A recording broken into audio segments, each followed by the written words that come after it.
박근혜 전 대통령 얘기 전해드리죠. 박근혜 전 대통령이요, 출판 기념회를 열었습니다.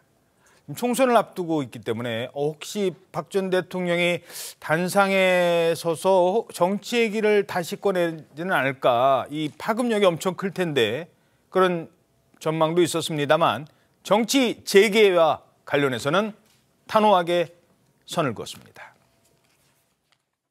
저는 그 정치 일선은 떠났고 또 정치를 다시 하지는 않을 겁니다. 근데 물론 제가 재임 중에 하지 못했던 일에 대한 아쉬움은 있고 누군가가 이제 그것을 해줬으면 하는 그런 바람은 있습니다.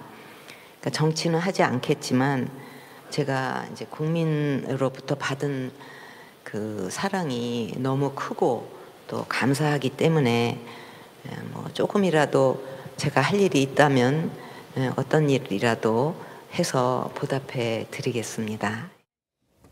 네, 정치는 떠났다. 하지만 국민들께 감사하는 마음으로 보답해 드리겠습니다. 어떻게 해석하십니까?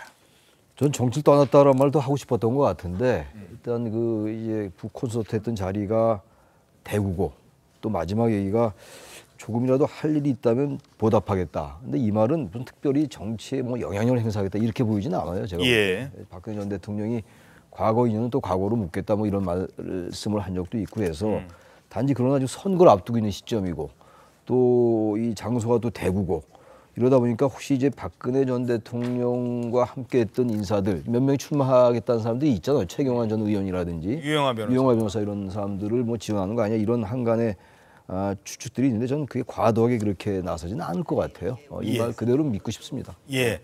자, 이 회고록이기 때문에 어떤 글이 적혀 있을까 많은 분들이 관심을 갖고 있습니다. 사면 직전에, 그러니까 그때는 이제 수감 생활을 할 때였죠. 그때 작성했던 자필 메모가 처음 공개가 됐답니다. 오늘자 조선일보 6면 함께 보시죠. 그 전에 지방자치단체 선거 때 당 대표 시절에 이른바 커터칼 테러를 당했었죠. 신촌에서 유세 중에. 그때 이후 나의 삶은 덤이었다. 그때 이후의 삶은 덤으로 생각했다. 그리고 이런 얘기를 합니다. 모든 멍해를 묻고 가겠다. 모든 멍해를 묻고 가겠다. 묻고 간다는 표현이. 자, 그러면서 이런 문장도 들어가 있습니다. 요게 관심을 끄는 내용입니다. 적폐로 낙인 찍히고 충실하게 일한 공직자들이 구속됐었다. 그때는 정말 견디기 힘든 고통이었다. 정치를 함께하는 사람들이 많았었다. 내가 선거의 여왕이라고 막 그렇게 늘 했었잖아요. 정치를 함께한 그들마저 모든 짐을 나에게 건넸다. 그러면서 삶의 무상함을 느끼기도 했다.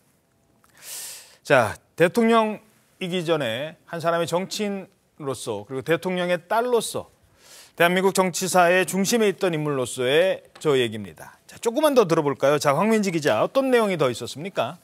네, 우선 국정농단 사태에 대해선 가까이 있는 사람을 제대로 관리하지 못했다며 사과했지만 잘못 알려진 일들을 바로잡기 위해 책을 냈다고 했습니다.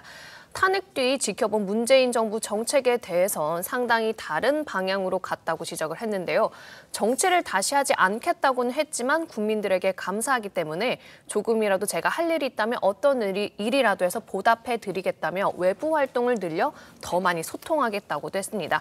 그 말씀하셨듯이 옥중에서 썼던 자필 메모도 처음으로 공개했는데 메모에는 누구를 탓하거나 원망하는 마음은 없다며 서로를 보듬며 더 나은 대한민국을 만들어주기를 바란다고 했습니다.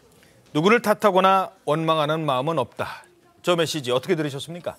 제가 이제 어제 그 기념회를 한 이유는 세 가지로 저는 보는데요. 첫째는 이제 역사의 법정에서 박 대통령의 명예를 회복한다. 첫째.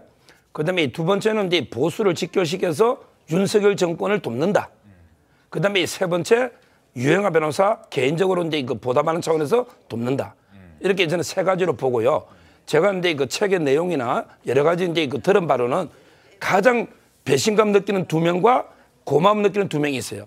가장 배신감 느끼는 두 명은 아예 책의 제목에 절로 장절할 때요. 독자적으로 만들어낸 게 있어요. 그게 챕터가 바로 있어요. 한 챕터가. 예, 김종인, 그다음에 유승민입니다. 김종인의 제목은 내가 제게 로비를 받은 것처럼 비난한 김종인. 이런 챕터가 있어요. 그다음에 유승민의 연락 두절. 이런 이제 챕터로 두 분은 배신 프레임으로 공개했고 제가 알기로는 이제 가장 고맙게 여기는 분은요. 김기춘과 김관진 장군입니다. 김기춘 실장은 유일하게 기록을 봤더니 내가 다 했다. 대통령께 안 떠넘긴 거예요. 그다음에 김관진 장군도 내가 다 했다. 이 두 분은 그래서 이제 아마 공식 초청은 김관진 장군을 받고 김기춘 실장은 이제 건강이 안 좋아서 조윤선 장관도 보이네요. 예, 이렇게 두 명은 상당히 고마워하는 걸로 제가 들었습니다. 자, 어제 그래서 김관진 전 장관, 국방부 장관 이런 분들도 어제 그 출판 기념회에 오랜만에 언론에 모습을 공개했습니다. 지금 조윤선 전 장관 과거 친박 인사들도 눈에 띄는데 조윤선 전 장관이 최근에 이 형이 확정이 됐다 이런 얘기가 들려요. 어떤 내용인지 좀 궁금한데 어떻습니까? 예, 지난번 그때 이 박근혜 정부 기간에 문체부 장관으로 재직할 때 블랙리스트, 문화계 인사들 블랙리스트 관련해서 원래는 그러니까 지금 2년형을 선고받았는데 대법원 상고심에서 파기환송이 돼서 예. 최근에 다시 지금은 이 제2심에서 그러니까 재판을 열린 경우에요. 1년 2개월 형이 확정이 됐습니다. 그런데 법정 구속은 면했는데요. 사실은 그동안 구속 기간이 1년 2개월이 지났기 때문에 예. 그래서 법정 구속은 되지 않았다고 합니다.